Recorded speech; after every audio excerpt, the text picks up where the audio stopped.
دا یو ورور سوال کړی دی، وی ما به د سفر په منځ کې د ماښام لمونځ هم قصر کو، علم را سره نه اوس راته پته ولګېدې چې ماښام لمونځ خو قصر نه وي، نو دغه لمونځونو سره به څه کوو، دا به بیا راګرځوو که نه؟ جواب د آیت کې په دې مسله باندې اتفاق دی د علماو د مسلمانانو چې د ماښام لمونځ څنګه چې حضر کې د داسې سفر کې دې کې قصر نه کېږي.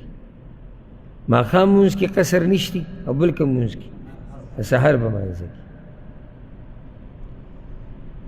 او دا ما پخپله یو کس لیدلی حج کې مزدلفه کې، عرفات ته چې مزدلفې ته لاړو به جمع ولاړه، دوه رکعتو نه سړي سلام وګرځو، بیا اقامت شروع شو. نو ما تاسو خو ماسخوتن لمونځ ونه کړو؟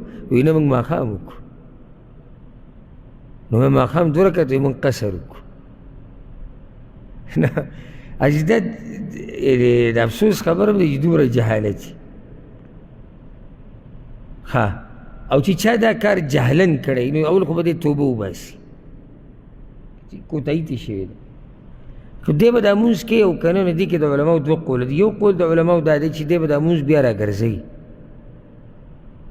دا د جمهور العلماء دا قول دی. او دویم قول دا دی چې په ده باندې دا لمونځ راګرځول بیا نشي، ځکه چې دی با ټیم جاهل او جاهل معذوری.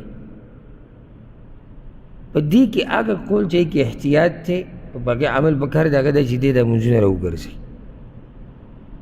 او که نه یې پته ورته چې دا څو لمونځونه دي د ماښام چې ما قصر کړي دي، د غالب ګمان مطابق دې لمونځونه وکړي، بس دغه کافي دی.